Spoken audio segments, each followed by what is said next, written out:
Hello mga kabibig! Welcome back sa ating bagong YouTube channel. Ito ang pinakamaingay na YouTuber sa balat ng YouTube. Ako si Kabibig, maglebak-lebak na tao with evidence. Ako po, may nabasa ako mga messages, mga comment after si VP Sara ay naglabas ng official statement tungkol sa nangyayari sa KOJC compound.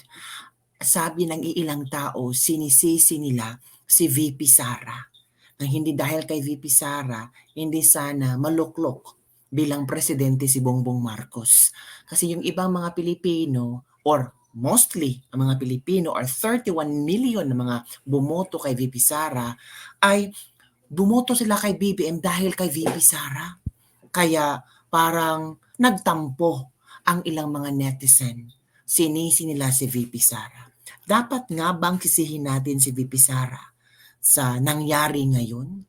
Humihingi naman ng patawad o kapatawaran si VP Sara sa KOJC members na kung saan ay nakaranas ngayon ng panggigipit ng mga pulisya. Sabi ni VP Sara sa kanyang statement kagabi, sabi niya dito, mga kababayan, hindi ko tinututulan ang implementasyon ng anumang warrant of arrest na naayon sa batas. Ngunit kailanman ay hindi katanggap-tanggap ang paggamit ng dahas laban sa mga inosenteng mamamayan at mga deboto ng Kingdom of Jesus Christ. I vehemently condemn the gross abuse of police power in the takeover of the KOJC compound earlier today, which led to the harassment of religious worshippers, the abuse of minors, and the unnecessary loss of life. These acts are not only blatant violation of constitutionally protected rights, but a betrayal of the trust that we, Filipinos, place in every institution sworn to protect and serve us. Hindi ko rin maiwasang matanong sa sarili kung ang paggamit ba ng di pangkaraniwang puwersa at di makatarungang pag-aabuso sa ordinaryong Pilipino upang maipatupad ang naturang warrant of arrest ay dahil sa ang akusado ay isang kilalang Duterte supporter. Pwede mga kabibig. Lumagpas na sila sa ang tawag niya constitutional rights ng mga tao. Inhumane ang ginawa ng mga pulis na ito. Kaya sabi ni VP Sara, kaya nais ko ring humingi ng kapatawaran sa lahat ng miyembro, deboto at bumubuo ng Kingdom of Jesus Christ. Take note, 8 million ha? 8 million KOJC members. Lumuhod si VP Sara, humingi siya ng kapatawaran sa paghikayat at pakiusap ko sa inyong iboto si Bongbong Marcos Jr. Halam mga kabibig ha, she never mentioned president. She never put the word President Bongbong Marcos Jr. Instead, Bongbong Marcos Jr. noong 2020. Naway mapatawad ninyo ako. So dito pa lang mga kabibig, ramdam na natin na nagsisisi na si VP Sara. I think VP Sara blamed herself talaga dito eh. Blame herself for nabudol siya. Blame herself na ganito na ang nangyari sa bansa natin. Blame herself na naniniwala siya na ipagpatuloy ni Bongbong Marcos ang nasimulan ng kanyang ama. Parang ginisa sa sariling mantika si VP Sara.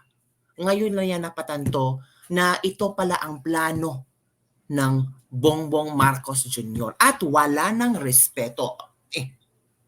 This is my interpretation ha. Wala nang respeto, wala na talagang respeto si VP Sara kasi she never mentioned the word president in her letter.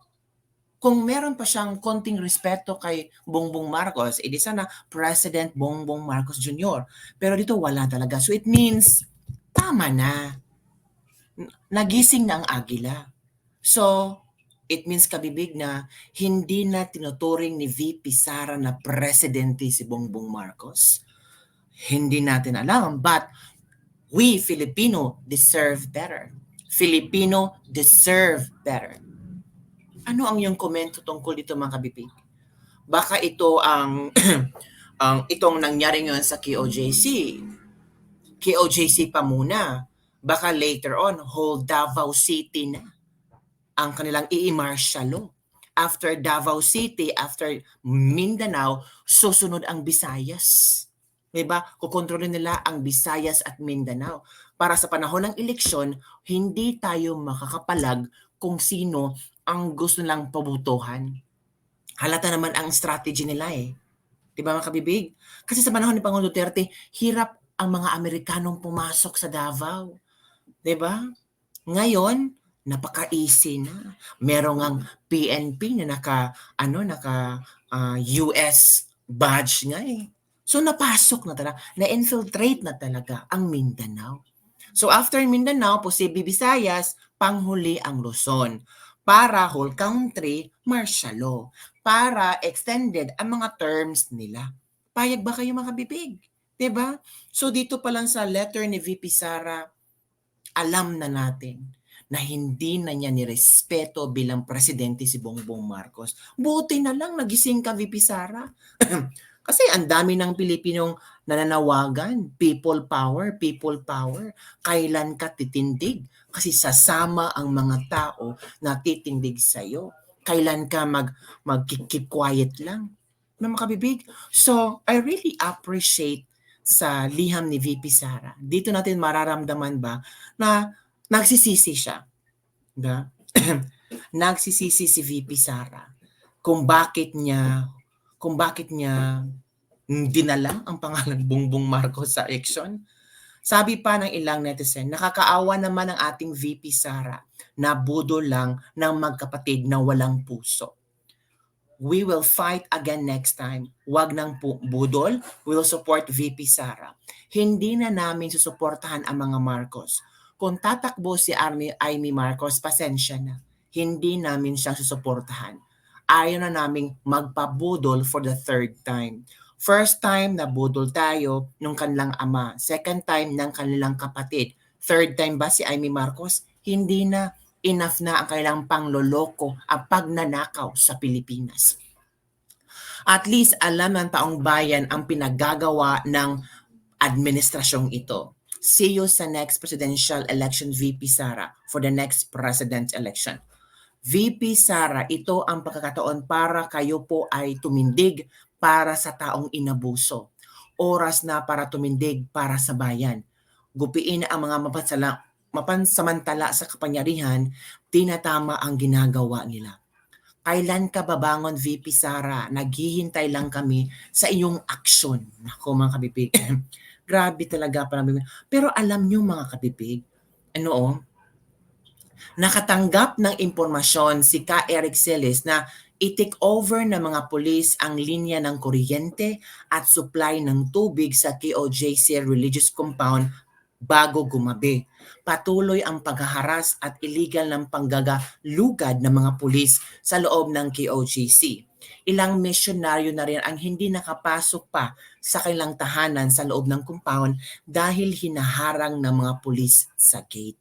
Nako, paano na ito mga kabibig? Ito na ba ang simula? Sinimulan nila sa KOJC. After KOJC, whole Davao ang susunod. Tapos pupunta sa ibang parte ng Davao, ng Mindanao. Pagkatapos ng Mindanao, Visayas naman. Ang dali-dala naman ng hawakan lang ang Visayas. Konti lang ang Visayas. Okay. Di ba mga kabibig? Nakakalumo lang talaga.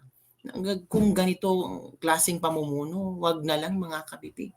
Diba? Pati eskwelahan, Jose Maria College Foundation Incorporated, binarikadahan na rin mga pulis. Bawal nang pumasok ang mga estudyante. Paano lang ka ng pag-aaral? Ano ba ito mga kabibig ko eh? So, anong gagawin natin? Ay nako, nawiwindang ako eh. Akakalungkot para sa ating kapwa Pilipino.